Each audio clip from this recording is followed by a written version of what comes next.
Hello my dear students, how are you. कैसे हैं आप लोग? पढ़ाई लिखाई कैसी चल रही है? हम लोगों ने लास्ट लेक्चर में म्यूचुअल इंडक्शन, सेल्फ इंडक्शन, उसके रिलेशंस, कपलिंग, कोएफिशिएंट वगैरह वगैरह सब कुछ जाना। अब हम लोग एनसीईआरटी के न्यूमेरिकल्स लगाने से पहले एक एसी जनरेटर जो कि लास्ट टॉपिक है उसको स्टडी करने के बाद हम लोग आगे एनसीईआरटी के क्वेश्चंस को सॉल्व करेंगे, क्योंकि इलेक्ट्रोमैग्नेटिक इंडक्शन का सबसे बड़ा यूज एसी जनरेटर में। हमारे घरों में जो इलेक्ट्रिसिटी मिल रही है वो अल्टरनेटिंग करंट है, टाइम वेरिंग करंट है, टाइम के साथ चेंज होने वाली करंट है, और यह हमें इलेक्ट्रोमैग्नेटिक इंडक्शन के कारण मिल रही है। इसमें मैकेनिकल एनर्जी, चाहे वो पोटेंशियल एनर्जी हो या kinetic energy, water, steam, wind को हम लोग कन्वर्ट करते हैं in the electrical energy with the help of magnetic energy. मतलब मैग्नेटिक एनर्जी और मैकेनिकल एनर्जी का कन्वर्सन करते हैं इन द इलेक्ट्रिकल एनर्जी। जहां पे ये प्रोड्यूस हो रही है वहां पे वो इंड्यूस्ड के फॉर्म में है, इंड्यूस्ड ईएमएफ के फॉर्म में है, इंड्यूस्ड करंट दिख रही है। जहां पे ये प्रोड्यूस हो रही है वहां पे वह करंट, वह ईएमएफ इंड्यूस्ड है। पर जब हमारे घरों में आ रही है तो हम उसे मेन करंट मान के चलते हैं, और स्विच को ऑफ ऑन करने पे जो करंट या ईएमएफ प्रोड्यूस हो रहा है उसको अब हम लोग इंड्यूस्ड मान के चलते हैं। तो इनिशियली जहां पे यह मैग्नेटिक एनर्जी और मैकेनिकल एनर्जी, इनिशियली जहां पे यह मैग्नेटिक एनर्जी और मैकेनिकल एनर्जी से कन्वर्ट हो रही है इनटू द इलेक्ट्रिकल एनर्जी, वहां पे वह इंड्यूस्ड मानी जाती है। तो यहाँ पे हम लोगों को एसी जनरेटर पढ़ने के लिए दो चीजों का यूज करना है, एक तो चेंज ऑफ मैग्नेटिक फ्लक्स और दूसरा है फ्लेमिंग्स राइट हैंड रूल। तो जब मैकेनिकल एनर्जी से किसी कॉइल को इनसाइड द मैग्नेटिक फील्ड हम रोटेट कराएंगे तो मैग्नेटिक फ्लक्स में चेंज होगा, और मैग्नेटिक फ्लक्स में चेंज होने के कारण हमें rate of change of magnetic flux के कारण एक इंड्यूस्ड ईएमएफ मिलेगी, और उस इंड्यूस्ड ईएमएफ से हमें इंड्यूस्ड करंट भी मिलेगी। तो यहाँ पे एक radial magnetic field, strong radial magnetic field में हम लोग एक कॉइल को रोटेट कराते with the help of wind energy और वाटर एनर्जी। यहाँ पे हम एक मैग्नेट को फॉर्म कर रहे हैं जो कि कुछ इस तरीके से है। आप लोगों को इसकी थोड़ी प्रैक्टिस कर लेनी होगी तो ज्यादा बेटर रहेगा। यहाँ पे ये नॉर्थ मैग्नेटिक पोल है, इसको रेडियल बनाने के लिए इस वाली साइड को हम लोग कर्व कर देंगे, तो एक रेडियल मैग्नेटिक फील्ड ये तैयार करेगी। और दूसरे पोल को बनाने के लिए यहाँ फिर हम लोग एक स्क्वायर बनाते हैं, और उसके साथ हम लोग एक इस तरीके का शेप देते हैं।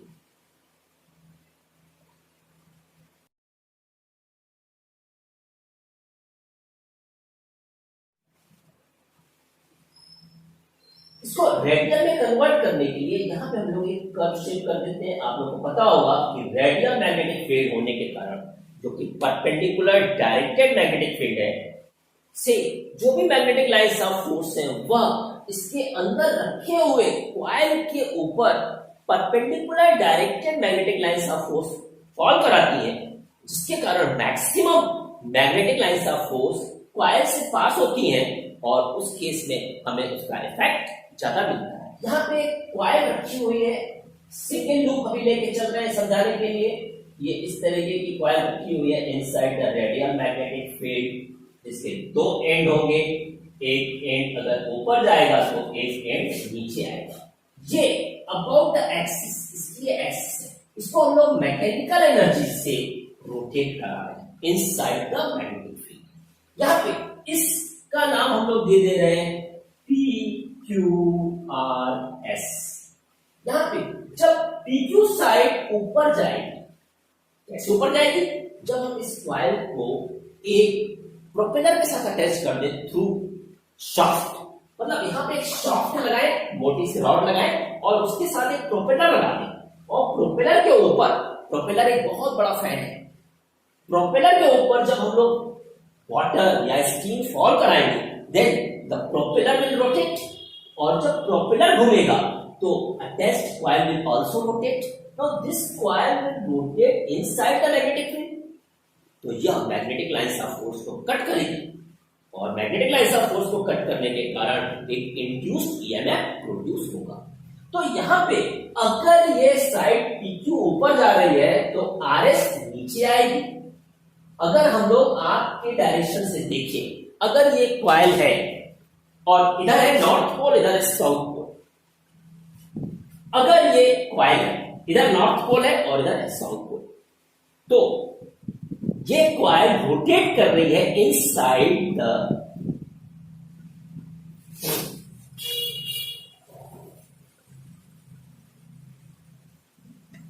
यहां पे कॉइल मान लेते हैं, इस कॉइल की नेमिंग कर दे रहे हैं PQRS। इस PQ की direction from U to board है और RS की direction from board to U है। यहां पे इसके बीचों बीच एक एक्सिस होगी, इस एक्सिस के साथ एक शाफ्ट के थ्रू एक प्रोपेलर लगा हुआ है। यहां पे प्रोपेलर है, पंखा लगा हुआ है। तो जब पंखे के ऊपर हम स्टीम या वाटर डालेंगे हाई स्पीड से, हाई काइनेटिक एनर्जी से, तो प्रोपेलर घूमेगा। प्रोपेलर घूमेगा तो attached coil will also rotate inside the magnetic field. अब जब ये कॉइल मैग्नेटिक फील्ड के अंदर रोटेट करेगी तो मैग्नेटिक लाइंस ऑफ फोर्स को कट करेगी, क्योंकि magnetic lines of force north pole से निकल के साउथ पोल की तरफ जा रही है। यहां पे जब PQ साइड ऊपर जाएगी तो according to Fleming's right hand rule एक इंड्यूस्ड करंट पैदा होगी। तो यहां पे देखते हैं कि PQ में डायरेक्शन ऑफ इंड्यूस्ड करंट कैसी है। यहां पे फोर्स अपवर्ड डायरेक्शन में लग रहा है क्योंकि मोशन ऊपर है। Direction of magnetic field north to south है। तो यहां पे इस PQ पर फ्लो करने वाली इंड्यूस्ड करंट होगी फ्रॉम U टू बोर्ड। तो यहां पे जो प्रोड्यूस्ड करंट हमें मिल रही है वह I मिल रही है फ्रॉम P टू Q। और ये RS नीचे जा रही है। जब RS नीचे जाएगी तो मैग्नेटिक फील्ड की डायरेक्शन तो वही है जो कि इंडेक्स फिंगर से शो की जा रही है। RS जा रहा है नीचे। जब RS नीचे जाएगा तो direction of current from board to Q, direction of current board से आर्क की तरफ हो गई। तो यहां पे जो भी करंट फ्लो कर रही है, प्रोड्यूस हो रही है, उसकी डायरेक्शन अगर हम लोग ले रहे हैं तो P से Q आर्क से बोर्ड की तरफ गई, R से S बोर्ड से आर्क की तरफ गई। तो यहां पे करंट पास हो रही है थ्रू दिस कॉइल। आधे चक्कर के बाद 180 डिग्री कवर करने के बाद PQ will come at the place of RS and RS will come at the place of PQ। तो डायरेक्शन ऑफ करंट अब पहले के मुकाबले पलट जाएगी। शुरुआत में डायरेक्शन ऑफ करंट PQ में आर्क से बोर्ड की तरफ थी। आधे चक्कर के बाद डायरेक्शन ऑफ करंट बोर्ड से आर्क की तरफ हो जाएगी, इसमें इस साइड में। तो उस डायरेक्शन को मैनेज करने के लिए हम लोग दो स्लिप रिंग्स के साथ इसके एंड टर्मिनल को जोड़ते हैं और उसके बाद हम लोग कार्बन ब्रुशेस लगा के लोड पे अल्टरनेटिंग करंट प्राप्त करते हैं। सो अल्टरनेटिंग करंट क्यों कहते हैं? क्योंकि हर आधे चक्कर के बाद डायरेक्शन ऑफ करंट पलट जाती है। जब PQ RS की जगह पे और RS PQ की जगह पे आएगा तो दोनों आर्क में डायरेक्शन ऑफ करंट पलट जाएगी। तो हम लोगों को कुछ इस तरीके की करंट और EMF मिलती है जो कि टाइम के साथ वेरी करती है। केवल PQ और RS की जगह पे ही नहीं लेना है। जब रोटेट कर रही है तो पर्टिकुलर एंगल पर उसकी डायरेक्शन बदलती रहेगी। यहाँ पे हम लोग ये जानेंगे कि डायरेक्शन ऑफ करंट बदलने के कारण किस तरीके से वह लोड से पास होती है। तो यहाँ पे दो कार्बन ब्रुशेस लगे रहते हैं इसके साथ, carbon ब्रुशेस with the slip ring।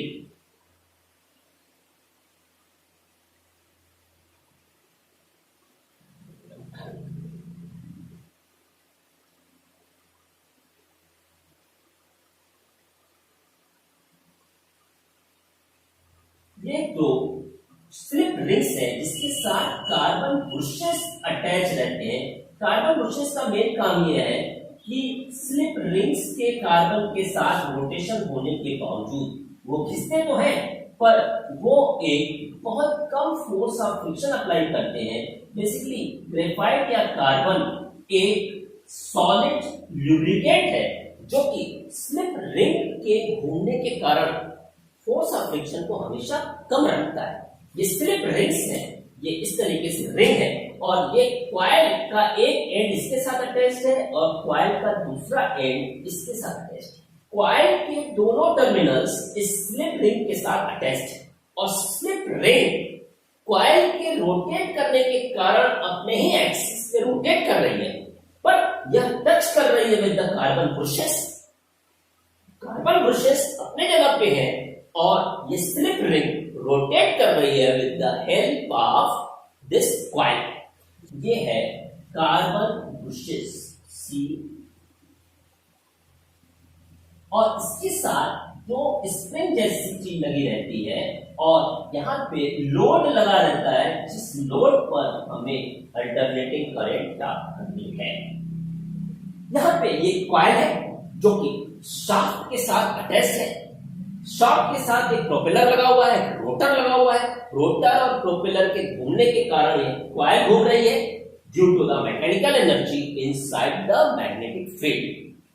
अब इसके घूमने के कारण मैग्नेटिक फ्लक्स में चेंज हुआ। मैग्नेटिक फ्लक्स में चेंज होने के कारण एक इंड्यूस्ड ईएमएफ और इंड्यूस्ड करंट। ग्रेफाइट कार्बन का एक इलेक्ट्रोड है को हम लोग यहाँ पे लेते हैं, वह एक सॉलिड ल्यूब्रिकेंट है। रिंग अपने ही एक्सिस पे रोटेट करती है due to the rotation of this coil और यह टच कर रही है विद द कार्बन बुशेस, तो हल्की सी स्पार्किंग जरूर होती है।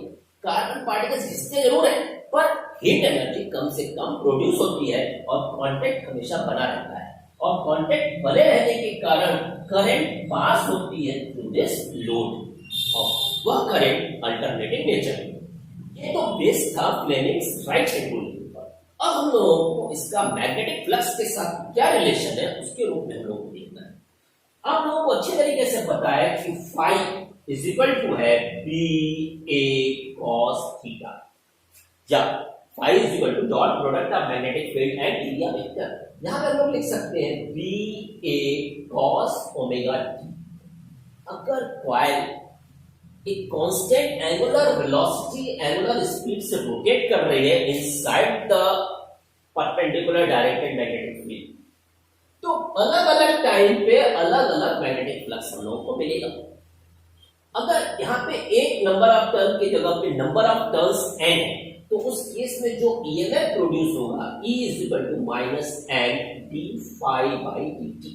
यहाँ पे n अपने जगह पे है, डिफरेंशिएट करेंगे हम लोग B A cos omega T को, तो यहाँ पे E की वैल्यू जो इंड्यूस ईएमएफ मिलेगा उसकी वैल्यू मिल जाएगी माइनस एन, कांस्टेंट है बाहर है, बी ए भी कांस्टेंट है बाहर निकल गया, कॉस ओमेगा टी का जब हम लोग डिफरेंशिएशन करेंगे तो हम लोग को मिल जाएगा माइनस साइन ओमेगा टी, और ओमेगा टी का जब डिफरेंशिएशन करेंगे तो मिलेगा ओमेगा।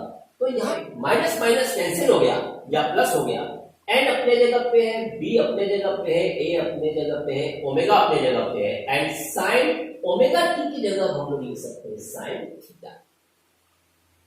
अब यहाँ पे एक बात का ध्यान देना है कि जब मैग्नेटिक फ्लक्स में cos थीटा था तो इंड्यूस्ड ईएमएफ में sin थीटा है।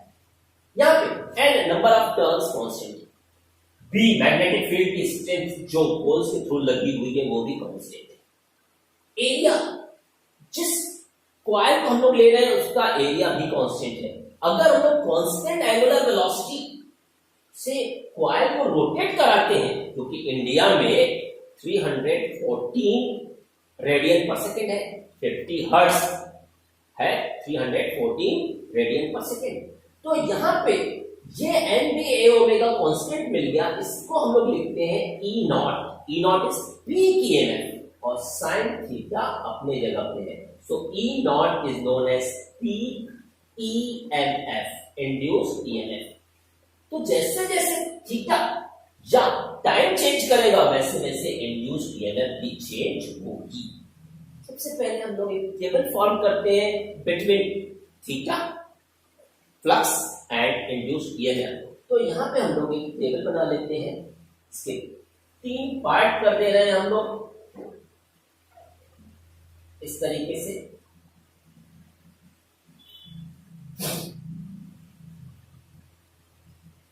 यहां पे हम लोग लिख रहे हैं एंगल, फ्लक्स, कौन सा फ्लक्स? Magnetic flux. यह है इंड्यूस्ड ईएमएफ प्रोड्यूस्ड ईएमएफ, तो ये है थीटा, ये है phi is equal to B A cos theta, और इंड्यूस्ड ईएमएफ है E is equal to E naught sine theta.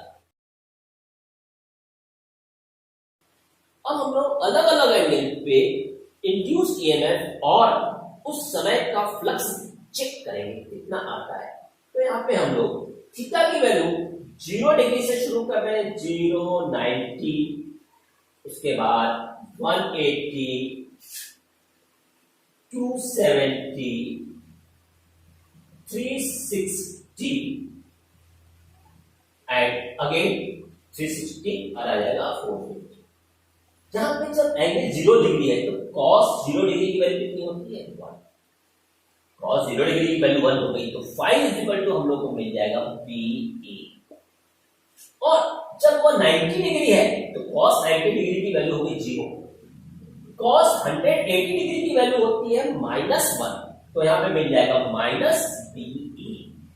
270 degree की वैल्यू होती है 0, तो यहाँ पे फिर से हम लोग को 0 मिल जाएगा। फिर 316 is what, it is again 0 degree, तो 0 डिग्री पे हम लोग को फिर से मिल रहा है ये, और यहाँ पे 450 डिग्री पे हम लोग को फिर से 0 मिल जाएगा।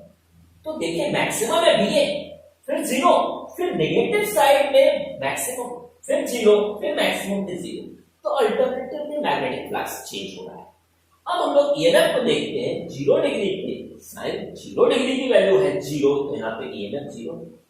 यहाँ पे एक इंटरेस्टिंग चीज है कि जब मैग्नेटिक फ्लक्स मैक्सिमम है तो इंड्यूस्ड ईएमएफ मिनिमम मींस 0।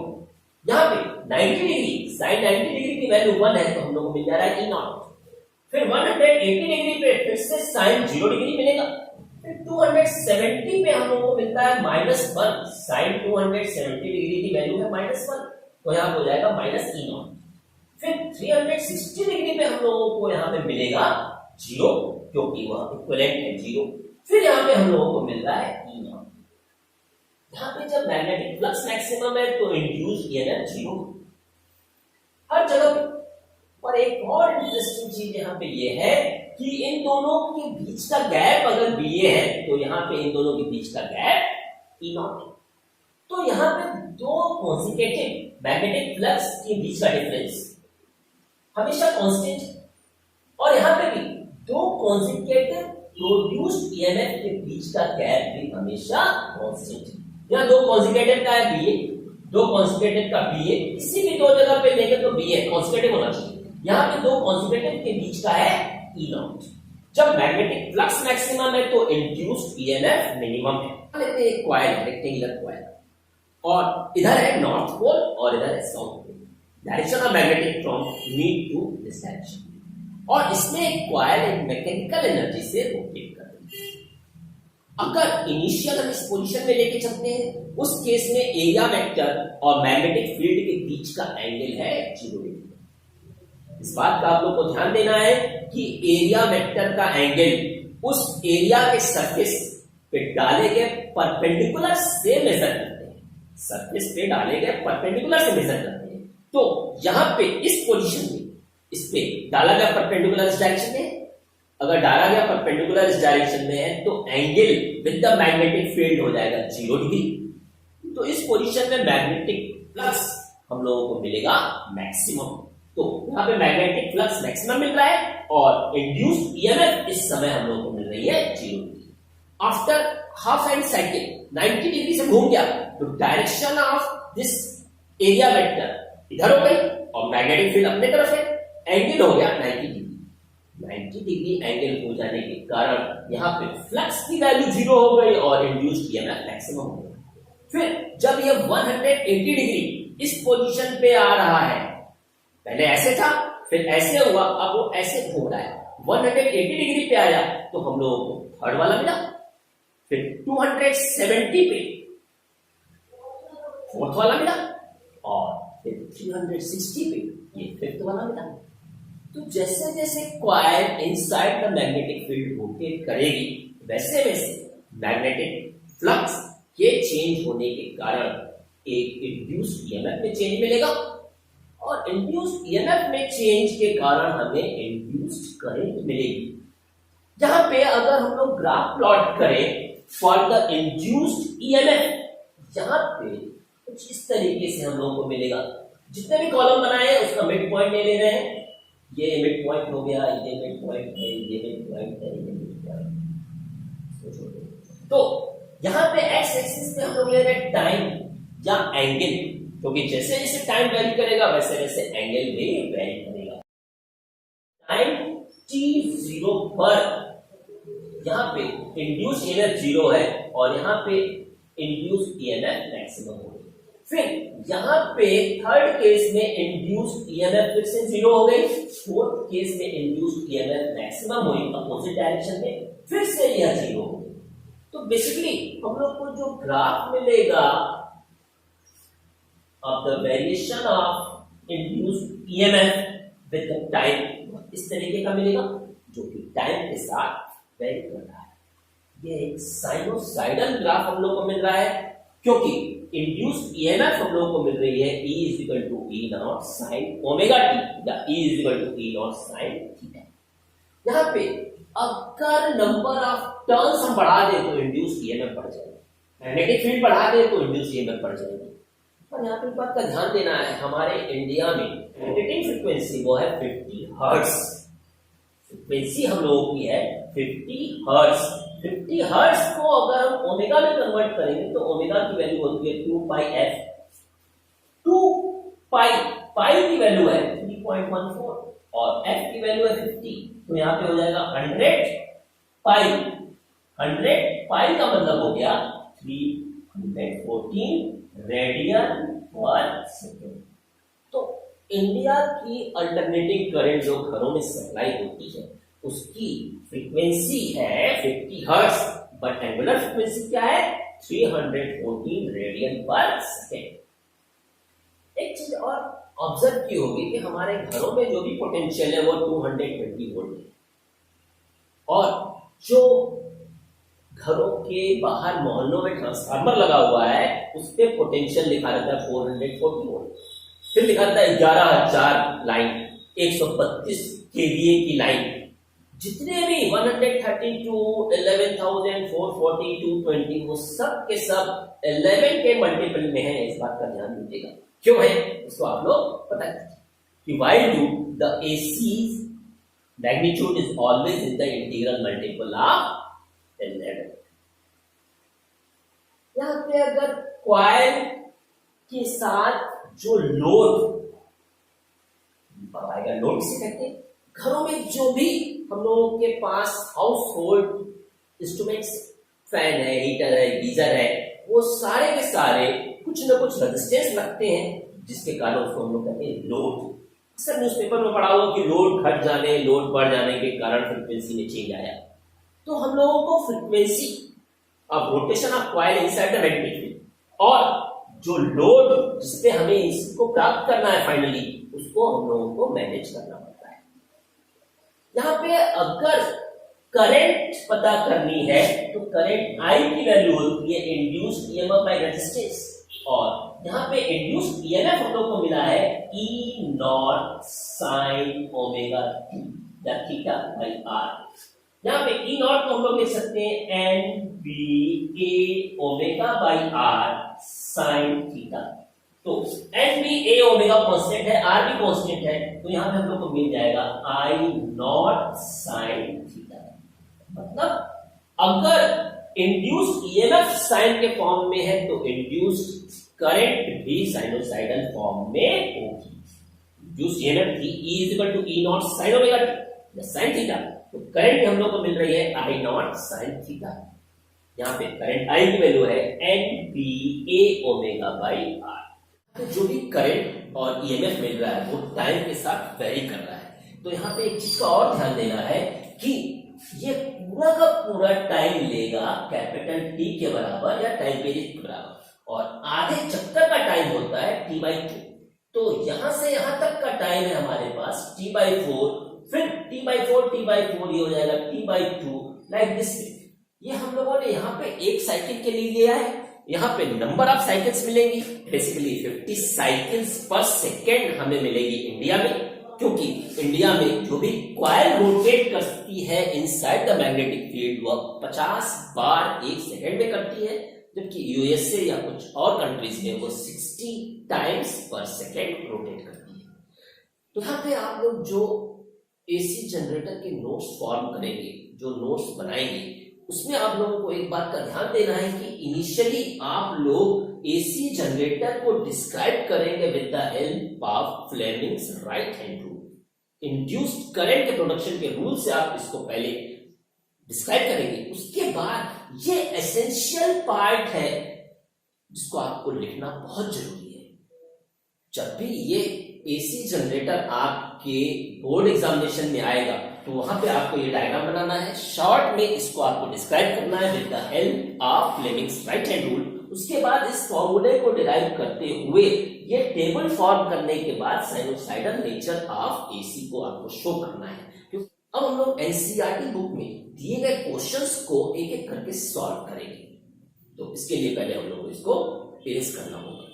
यहाँ पर इस 6th चैप्टर जो कि ईएमआई वाला चैप्टर है कि एक्सरसाइज में कुछ क्वेश्चंस दिए हुए हैं जो कि 6.1, 6.2, 6.3 लाइक दिस में है। इसमें एडिशनल एक्सरसाइज भी है, उसको भी हम लोग सॉल्व करेंगे। तो इसका जो पहला क्वेश्चन है कि कुछ सिचुएशंस दी हुई हैं, उसमें हमें डायरेक्शन ऑफ करंट बतानी है। इसमें पहला है ए पार्ट 6.1 एक्सरसाइज का हम लोगों के पास पहला पार्ट है। इस क्वेश्चन में एक कॉइल के अंदर एक मैग्नेट का साउथ पोल इंसर्ट किया जा रहा है। Direction of motion of south pole towards the coil, और इस कॉइल का ये वाला हिस्सा P दिया हुआ है और इधर वाला हिस्सा दिया हुआ है Q। इसमें डायरेक्शन ऑफ करंट पूछी जा रही है। जब हम लोग मैग्नेट को इसके अंदर इंसर्ट करेंगे तो उस केस में मैग्नेटिक लाइंस ऑफ फोर्स इसकी जैसे जैसे नजदीक जाएगा वैसे वैसे बढ़ेगी। जब दूर था तो मैग्नेटिक लाइंस ऑफ फोर्स इस कॉइल से कम पास हो रही थी, जब ये नजदीक आएगा तो इसमें से मैग्नेटिक लाइंस ऑफ फोर्स ज्यादा पास होगी। मैग्नेटिक लाइंस ऑफ फोर्स के पास होने या वेरी करने के कारण यहाँ पे इंड्यूस्ड ईएमएफ पैदा होगी, और वह इंड्यूस्ड ईएमएफ एक इंड्यूस्ड करंट को पैदा करेगी जो कि इसके मोशन का अपोज करेगी। मोशन का अपोज कब होगा? जब हम साउथ पोल को एंटर करा रहे हैं तो यहाँ पे साउथ पोल ही पैदा होगा। साउथ पोल यहाँ पे तब पैदा होगा जब यहाँ पे डायरेक्शन ऑफ करंट क्लॉकवाइज हो। डायरेक्शन ऑफ करंट यहाँ पे क्लॉकवाइज होने का मतलब ये हुआ कि direction of current from P to Q। जब P से Q डायरेक्शन ऑफ करंट होगी तो वह क्लॉकवाइज हो जाएगी। क्लॉकवाइज का मतलब इस तरीके से आ रही है, वो घड़ी के चलने की दिशा में चल रही है। तो यहाँ पे जब हम साउथ पोल को इंसर्ट कराएंगे इनसाइड दिस कॉइल, देन यहाँ पे जो पोल प्रोड्यूस होगा वो साउथ होगा, और साउथ पोल तब प्रोड्यूस होगा जब यहाँ पे क्लॉकवाइज डायरेक्टेड करंट पैदा हो। तो ये पहला वाला पार्ट था। सेकेंड पार्ट में हम लोग के पास दो कॉइल्स हैं इस तरीके से। दोनों कॉइल के बीच में एक मैग्नेट मूव किया जा रहा है इस तरीके से। एक मैग्नेट है जो कि एक कॉइल की तरफ जाएगा और दूसरी कॉइल से दूर होगा। तो यहाँ पे दो कॉइल्स दी हुई हैं। यहाँ पे डायरेक्शन ऑफ करंट हम लोग को पता करनी है, दोनों कॉइल्स में क्या होंगी। यहाँ पे नेमिंग दी हुई है P एंड Q, और यहाँ पे नेमिंग दी हुई है X एंड Y। यहाँ पे साउथ पोल इसके अंदर ले जा रहे हैं, तो सब साउथ पोल इसके अंदर जाएगा तो नॉर्थ पोल इससे दूर हटेगा। दोनों ही केसेस में मोशन होगा। यहाँ पे इस कॉइल को 1 कर दे, इस कॉइल को 2 कर दे, तो दोनों ही कॉइल के अंदर हमें डायरेक्शन ऑफ करंट पता करनी है। तो जब हम साउथ पोल को इसके अंदर इंसर्ट करेंगे तो यहाँ पे पिछले वाले क्वेश्चन की तरफ से ही जब साउथ पोल को इंसर्ट करेंगे ये अंदर की तरफ जाएगा तो मोशन का अपोज होगा लेंज लॉ के अकॉर्डिंग। तो जब मोशन का अपोज होगा तो डायरेक्शन ऑफ करंट ऐसी होगी जो कि यहाँ पे साउथ पोल ही प्रोड्यूस करेगी। और ये हमें पता है कि अगर क्लॉकवाइज डायरेक्टेड करंट फ्लो करेगी तो यहाँ पे साउथ पोल प्रेजेंट होगा, प्रोड्यूस होगा। तो यहाँ पे डायरेक्शन ऑफ प्रोड्यूस्ड करंट हो जाएगी from P to Q। P से Q की तरफ डायरेक्शन ऑफ करंट हो जाएगी, जो कि बेसिकली है क्या? क्लॉकवाइज है। तो यहाँ पे जो डायरेक्शन ऑफ करंट मिलेगी वो होगी क्लॉकवाइज।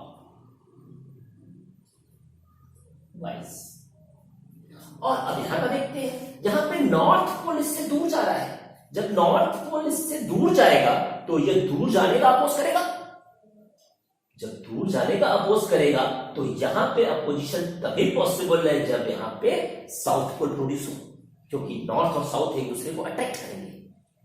जब यहां पे साउथ पोल प्रोड्यूस होगा तो डायरेक्शन ऑफ करंट पिछले वाले की तरह से ही क्लॉकवाइज होगी, तो यहां पे भी डायरेक्शन ऑफ करंट हमें जो मिलेगी प्रोड्यूस्ड डायरेक्शन वो मिलेगी फ्रॉम एक्स टू वाई, क्योंकि एक्स से वाई जाने में ही हमें क्लॉकवाइज डायरेक्टेड करंट मिलेगी। तो दोनों ही कॉइल में direction of produced current clockwise होगी। क्यों? क्योंकि यहां पे साउथ पोल को अंदर ले जा रहे हैं तो साउथ पोल ही यहां पे प्रोड्यूस होगा, मोशन का अपोज करेगा, रिपल्शन प्रोड्यूस करेगा, और यहां पे जब हम नॉर्थ पोल को इससे दूर ले जा रहे हैं तो यहां पे मोशन का अपोज तब होगा जब यहां पे साउथ पोल प्रोड्यूस हो। तो दोनों ही कॉइल के अंदर वाले सिरे पर साउथ पोल प्रोड्यूस होगा, मतलब एंटी क्लॉकवाइज डायरेक्टेड करंट मिलेगी। थर्ड क्वेश्चन सी में हम लोगों के पास दो कॉइल, इस कॉइल के साथ एक बैटरी और एक की लगी हुई है, यहाँ पे की लगी है और ये बैटरी, इस तरीके से कनेक्शन, और फिर दूसरी कॉइल इसके नजदीक रखी हुई है, दोनों की एक्सिस इस तरीके से रिप्रेजेंट की गई है। क्वेश्चन ये है कि जब हम की को क्लोज करेंगे तो इसमें करंट फ्लो करेगी, करंट फ्लो करने के कारण इस कॉइल में इंड्यूस्ड करंट की डायरेक्शन क्या होगी। तो जब हम की को क्लोज करेंगे तो डायरेक्शन ऑफ करंट इसमें मिल जाएगी हम लोगों के पास क्लॉकवाइज, इस वाले कॉइल में डायरेक्शन ऑफ करंट है क्लॉकवाइज, तो इस वाले में उसके फ्लक्स चेंज का अपोज करने वाली करंट पैदा होगी, यहाँ पे मैग्नेटिक फ्लक्स का अपोज होगा, तो डायरेक्शन ऑफ करंट जो इसमें प्रोड्यूस होगी वह हो जाएगी एंटी क्लॉकवाइज, और डायरेक्शन ऑफ करंट के लिए यहाँ पे दिया हुआ है एक्स वाई जेड, तो direction of current anti clockwise होने का मतलब है कि डायरेक्शन ऑफ करंट हो जाएगी वाई जेड एक्स। सो इसमें जो प्रोड्यूस करंट होगी उसकी डायरेक्शन होगी वाई जेड एक्स की तरफ। यहाँ पे जब क्लॉकवाइज था इधर से देखने पे तो यहाँ पे एंटी क्लॉकवाइज डायरेक्टेड करंट पैदा हो रही है जो कि मैग्नेटिक फ्लक्स के इंक्रीज का अपोज कर रही है। अब फोर्थ के लिए हम लोग इसको इरेज करते हैं। फोर्थ पार्ट डी में दो कॉइल दी हुई है, एक कॉइल में करंट को हम लोग इंक्रीज कर रहे हैं with the help of rheostat. Rheostat एक वेरिएबल रेजिस्टेंस प्रोवाइड करने वाला apparatus। हम लोग करंट को बढ़ा रहे हैं, मतलब रियोस्टेट के थ्रू रेजिस्टेंस को कम कर रहे हैं। जब रेजिस्टेंस कम होगा तो करंट बढ़ेगी। इस राइट हैंड साइड वाले कॉइल में करंट बढ़ रही है तो मैग्नेटिक फ्लक्स बढ़ रहा है, वह बढ़ा हुआ मैग्नेटिक फ्लक्स बगल वाली कॉइल से पास होगा, तो बगल वाली कॉइल में एक इंड्यूस्ड ईएमएफ प्रोड्यूस होगा जो कि अपने पैदा होने के कारण का अपोज करेगा, मतलब मैग्नेटिक फ्लक्स के बढ़ने का अपोज करेगा। तो पहले वाले कॉइल में अगर डायरेक्शन ऑफ करंट क्लॉकवाइज थी तो दूसरे वाली कॉइल जो बगल में रखी हुई है उसमें direction of current anti clockwise हो जाएगी, तभी वह मैग्नेटिक फ्लक्स के इंक्रीज का अपोज कर पाएगी। तो डायरेक्शन ऑफ करंट बगल वाली कॉइल में हो जाएगी वाई एक्स जेड। यहाँ पे ई पार्ट में हम लोगों के पास दो कॉइल्स हैं, एक कॉइल में कंटिन्यूअस करंट फ्लो कर रही है, इस तरीके से एक की लगी हुई है और करंट की डायरेक्शन इसमें है क्लॉकवाइज इधर से, क्योंकि पॉजिटिव टर्मिनल इधर है। इस कॉइल में करंट की डायरेक्शन है क्लॉकवाइज। जब हम स्विच ऑफ कर रहे हैं तो उसके नजदीक रखी हुई दूसरे कॉइल में हमें डायरेक्शन ऑफ करंट बतानी है। जब ये पॉइंट दिया हुआ है एक्स, ये आर दिया हुआ है, ये वाई दिया हुआ है, तो यहां पे जब हम स्विच ऑफ करेंगे तो मैग्नेटिक फ्लक्स मैक्सिमम से जीरो होगा, क्योंकि करंट मैक्सिमम से जीरो हो रही है।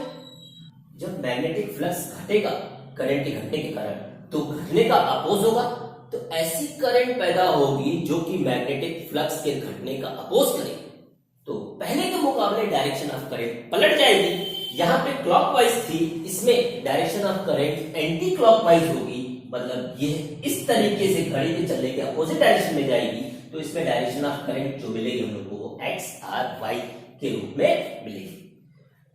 फिर एफ पार्ट में एक कंडक्टर है स्ट्रेट, उसमें टाइम वेरिंग करंट है, करंट डिक्रीज हो रही है और पूछा जा रहा है कि इससे परपेंडिकुलर डायरेक्शन में एक रिंग में किस डायरेक्शन की करंट पैदा होगी। तो यहां पे एक बात का ध्यान देना है कि करंट कैरिंग कंडक्टर ऐसे है, उसके चारों ओर रिंग पूछा जा रहा है, तो करंट कैरिंग कंडक्टर और रिंग के बीच का एंगल हो जाएगा 90 डिग्री। और परपेंडिकुलर डायरेक्शन में मैग्नेटिक फ्लक्स में कोई चेंज नहीं होगा, क्योंकि cos 90 डिग्री आएगा, cos 90 डिग्री की वैल्यू होती है 0। तो मैग्नेटिक फ्लक्स में कोई चेंज नहीं होगा तो कोई भी करंट पैदा नहीं होगी। तो इस F वाले केस में इस लूप में कोई भी इंड्यूस्ड करंट पैदा नहीं होगी। इस वीडियो लेक्चर में आप लोगों ने फर्स्ट क्वेश्चन के 6 पार्ट के अंदर प्रोड्यूस डायरेक्शन ऑफ करंट को जाना। अब आने वाले नेक्स्ट लेक्चर में हम लोग एनसीईआरटी के बाकी क्वेश्चन सॉल्व करेंगे। तब तक के लिए have a nice day, thank you.